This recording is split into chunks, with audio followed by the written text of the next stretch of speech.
Hey everyone, this is Ryan Clements from the IGN PlayStation team, and you're watching the Soul Calibur 4 video review.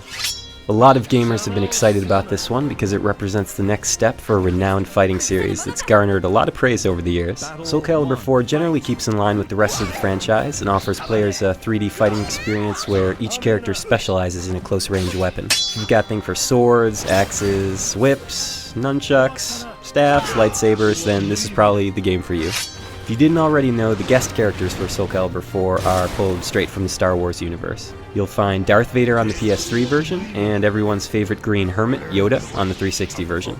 The Apprentice, the Sith hopeful from Force Unleashed, is on both platforms, so no matter what version you buy, you'll be getting 2 Star Wars characters to tool around with. But before I get into the specifics of the game, I'll take the time now to say that Vader is really the only balanced character out of the 3. The Apprentice isn't terrible by any stretch of the imagination, but he's close to being overly powerful. Yoda, on the other hand, is virtually broken. He's really just there for fun and shouldn't be taken seriously because no one in their right mind would call a match with him fair. Not only is he strong, very agile, but most high attacks pass right over his head, and he can't be grabbed at all. Forgive me. Your destiny, this is.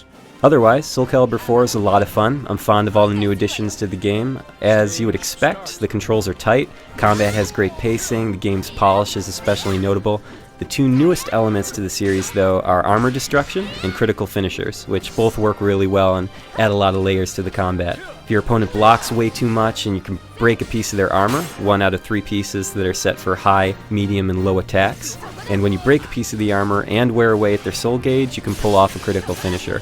These techniques are awesome, over-the-top moves that you'll rarely see in real combat because fulfilling all the requirements almost never actually happens, but they're still a really slick addition and a really nice way to end a match. Soul Calibur 4, like its predecessors, has a bunch of modes to enjoy. Arcade and story mode are there, along with standard versus options. There's also a character creation tool, which I enjoyed, and a museum, which holds all the extra stuff like illustrations and movies. The Tower of Lost Souls is there for players who want to basically grind their way through enemies for rewards, which adds a ton of playtime to the experience. I would have liked to see a few more unlockables, especially considering the franchise's legacy, but what's there is great. I'm also pleased that an online versus mode was added, a first for the franchise. During our play sessions, we didn't have any problems with lag, but that's easily susceptible to change given different connection speeds and server loads. In my opinion, the best part of Soul Calibur 4 is Hildegard von Krone, or Hilda for short, a new character to the series. Not only is her design incredible, but playing as her is sweet because she wields both a short sword and a lance, giving her some short and long range options. I think it's safe to say that she's a very welcome addition to the ensemble. Soul Calibur 4 is definitely a title worth buying, especially if you're a fan of the series. While I still find that button mashing can get you a long way in this game, there is a lot of depth to be tapped and the diversity of the characters is highly commendable, minus a bunch of clones.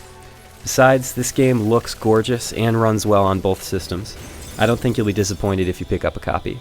For the full written review on Soul Calibur 4, check out IGN.com.